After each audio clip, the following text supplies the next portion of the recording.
আমার 16 বছরের মেয়ে সকালবেলা ঘুম থেকে উঠে সাথে সাথে তার বিছানা চাদর ধুয়ে ফেলতো।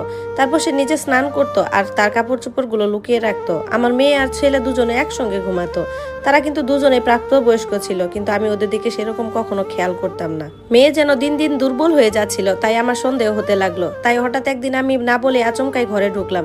ওরা তখন দুজনে মিলে কথা বলছিল, আর তাদের কথা শুনে মনে হচ্ছিল তারা ভাই বোন না, অন্য কোনো কিছু। দরজা খুলতেই আমার মাথায় যেন বাজ ভেঙে পড়লো। আমার নাম নীলা। এই গল্পটি আমার মেয়ে রিয়াকে নিয়ে। আমি দিল্লিতে থাকি। খুব কম বয়সে আমার স্বামী মারা যায়। তারপর আমার বাবা মা আমাকে এমন একটা লোকের সাথে বিয়ে দেয় যার আগে থেকে একটা ছেলে ছিল, আর আমার পক্ষের আগের একটা মেয়ে ছিল। আমার বিয়ে হয়ে যাওয়ার পর আমার ছেলে আর মেয়ে মিলে দুজনে একই ঘরে ঘুমাতো। আমার মেয়ে রোজ রাতে একটা করে বিছানার চাদর পাল্টাতো, আর লুকিয়ে লুকিয়ে সকালবেলা চাদরটাও ধুয়ে ফেলতো। আবার লক্ষ্য করতাম সে মাঝে মাঝে জ্ঞান হারিয়ে ফেলতো। একদিন সকালবেলা উঠে আমি আমার মেয়ের ঘরে চলে যাই, আর সেখানে গিয়ে যে দৃশ্যটা দেখি সেটা দেখে আমার মাথা পুরো খারাপ হয়ে যায়। লজ্জায় আমি মাথা নিচু করে ফেলি। ভগবানের কাছে এই প্রার্থনা করি, ভগবান যেন কোনো মাকে এরকম দৃশ্য না দেখায়। আমার বিয়ের 5 বছর পর আমি বিধবা হয়েছিলাম। তখন আমার বয়স ছিল মাত্র 20 বছর, কারণ আমার বাবা মা আমাকে জোর করে 15 বছর বয়সে বিয়ে দিয়ে দেয়। আমি আমার বাবা মায়ের একমাত্র মেয়ে ছিলাম, কিন্তু আমার বারবার মনে হতো যে আমার বাবা মার কাছে আমি যেন একটা বোঝা হয়ে গিয়েছি। তারা আমাকে নিজের মেয়ে মনেই করতো না। আমি জন্ম নেবার পর আমার বাবা মা একদমই খুশি হয়নি। আসলে তারা একটা ছেলে চেয়েছিলেন, তাই হয়তো বা মেয়ে হওয়াতে একদমই খুশি হয়নি। আর আমার বাবা সব সময় আমার থেকে দূরে দূরে থাকতো। আমাকে দেখলেই আমার বাবা রেগে যেত। আমার স্বামী একটা প্রাইভেটে জব করতো, কোম্পানিতে। আমার মেয়ের যখন 4 বছর বয়স হয় তখনই আমার স্বামী একটা রোড অ্যাক্সিডেন্টে মারা যায়। আমার স্বামী মারা যাওয়ার পর খুব দুঃখে কষ্টে জীবন কাটতেছিল আমার। তারপর আমার শ্বশুর শাশুড়ি আমাকে বাপের বাড়িতে পাঠিয়ে দেয়। আসলে আমার শ্বশুর বাড়ির লোকেরা আমার স্বামীর মৃত্যুর জন্য আমাকেই দায়ী করেছিল। আমি চুপচাপ আমার বাপের বাড়িতে চলে আসি। আর এইদিকে মা বাবার কাছে তো আমি আগে থেকেই বোঝা হয়েছিলাম, তাই তো এত জোর জবরদস্তি করে আমাকে কম বয়সে বিয়ে দিয়ে দিয়েছিল। কিন্তু কি করব, আমার কাছে তো কোনো অপশন ছিল না। তাই মুখ বন্ধ করে মা বাবার বাড়িতেই থাকলাম। কিছুদিন পর আমার মা বাবা আবার আমাকে বিয়ে দেওয়ার চেষ্টা করে।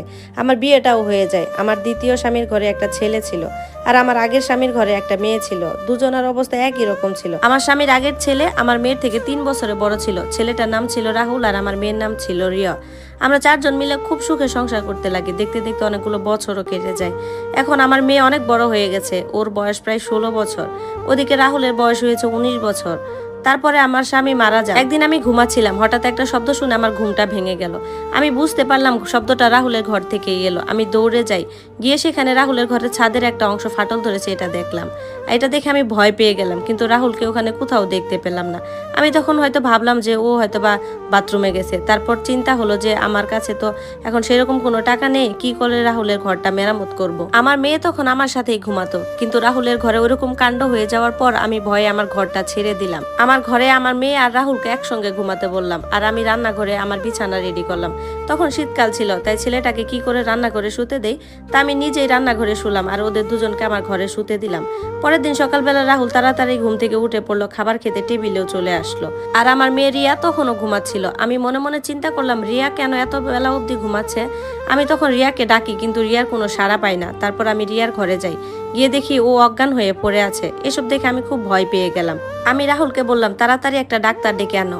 ডাক্তার এসে দেখলো রিয়াকে, আর বললো রিয়া নাকি খুব দুর্বল হয়ে গেছে, ওর শরীরে রক্তও কমে গেছে, ওকে এখন রেস্ট করতে হবে। এরপর রিয়াকে আমি ঘরে শুয়ে দিয়ে ওর জন্য কিছু খাবার বানাতে যাই। খাবার নিয়ে যখন ওর ঘরে ঢুকতে যাই তখন দেখি ও ওর ঘরে নেই, আর খাটে থাকা বিছানা চাদরটাও নেই।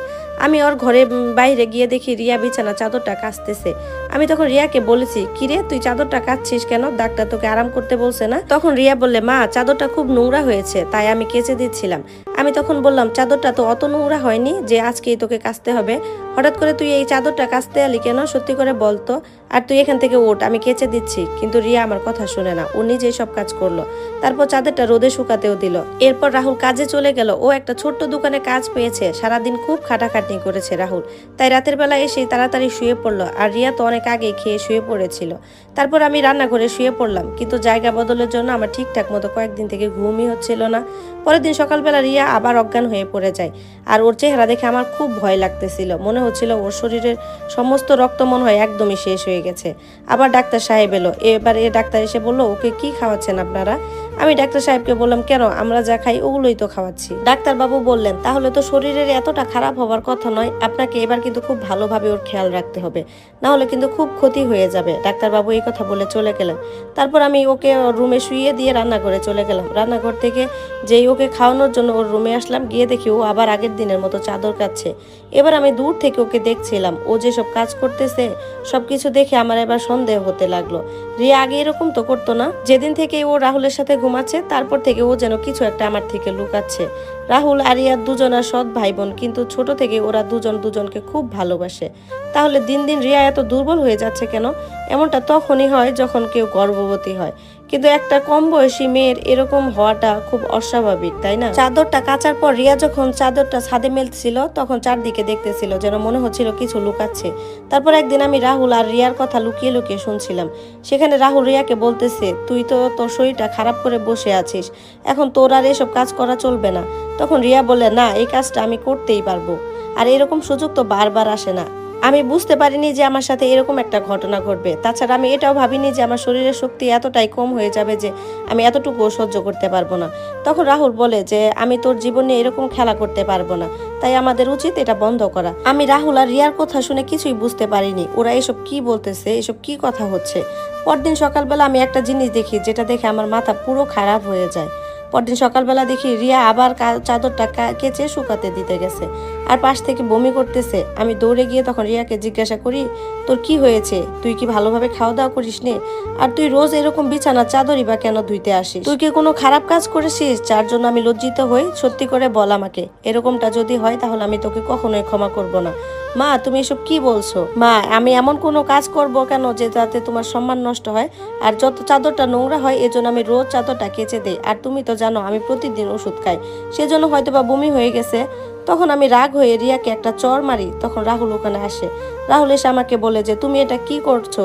তুমি রিয়ার গায়ে হাত তুললে কেন? আমি তখন রাহুলকে বলি, আমি জানি না তোরা দুজনে মিলে আসলে কি করতেছিস। রাত হয়ে যায়, আমিও ঘুমিয়ে পড়ি, আর তারপর মাঝরাতে আমার ঘুমটা ভেঙে যায়। তখন দেখি রাহুল আর রিয়ার ঘরে লাইটটা জ্বলতেছে। আমিও চুপি চুপি ওদের ঘরের কাছে গিয়ে কান পাতলাম। কান পেতে শুনতে লাগলাম রিয়া রাহুলকে বলতেছে, আর বলিস না, কাল যদি আবার শরীর খারাপ হয় তাহলে মা আবার চিন্তা করবে। রাহুল তখন রিয়াকে বলে যে, আর মাত্র কয়েকদিনের ব্যাপার, একটু সহ্য করে নে। আমি তখন বাইরে থেকে ভাবি যে ওরা এসব কি কথা বলতেছে, আর আমি এই কথাগুলো সহ্য করতে না পেরে দরজা ঠেলে ঘরের ভিতর ঢুকতে গেলাম।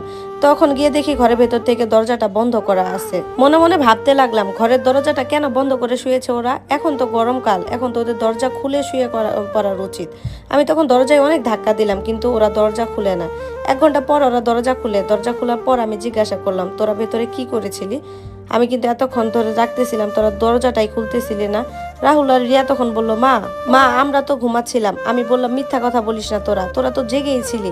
রিয়া বলে, কাল তো আমার পরীক্ষা, তাহলে আমি কেন রাত জেগে থাকবো? তখন আমার কিছুই বলার ছিল না, আর ওদের দেখেও মনে হচ্ছিল যে ওরা ঘুমাচ্ছে। পরের দিন সকালবেলা রাহুল রিয়ার জন্য একটা ওষুধ কিনে আনে, আর রিয়াকে বলে যে, তুই যদি এই ওষুধটা খেয়ে ফেলিস তাহলে তোর সব সমস্যার সমাধান হয়ে যাবে। আমি রিয়ার ঘরে চাদরটা তুলে নিয়ে নিজের ঘরে চলে আসি। দেখি চাদর অনেকগুলো ছোট ছোট সাদা লোম লেগে আছে। তারপর আমি রিয়াকে জিজ্ঞাসা করতে রিয়া সব খুলে বলে। ও বলে যে, রাহুল দাদা সকালবেলা খরগোশ দেখার কাজ করতো, তাই ওর মালিক বলেছিল যে রাতের বেলাও খরগোশগুলোকে দেখাশোনা করতে হবে। কিন্তু দাদা খুব ক্লান্ত থাকতো, তাই ওর খরগোশগুলোকে রোজ রাতে দেখা ওর পক্ষে সম্ভব ছিল না। এজন্য আমরা দুজনে বুদ্ধি করে ওই খরগোশগুলোকে রাতের বেলা আমাদের বাড়িতে নিয়ে চলে আসি। দাদা ক্লান্ত হয়ে ঘুমিয়ে পড়তো, আর আমি প্রতিদিন রাতে ওই খরগোশগুলো দেখাশোনা করতাম। খরগোশগুলো একদম বাচ্চা ছিল, আর খরগোশের লোম লেগে থাকার জন্য আমি প্রতিদিন সকালে উঠে ঘরের চাদরটাকে কেচে দিতাম। আমি দাদাকে বলতে বারণ করেছিলাম, কারণ তুমি তো এইসব একদমই পছন্দ করো না, আর এই কাজটা করে অনেক টাকাও পাওয়া গেছে। এবার তো দাদা তার ঘরের ছাদটাও ঠিক করতে পারবে। আমি তখন আমার ছেলে আর মেয়েকে জড়িয়ে ধরে বললাম, তোরা আমার গর্ব। ধন্যবাদ সবাইকে। গল্পটি কেমন লাগলো সবাই জানাবেন, আর এরকম গল্প পেতে চাইলে অবশ্যই পেজে লাইক কমেন্টস করে পাশে থাকবেন। ধন্যবাদ সবাইকে।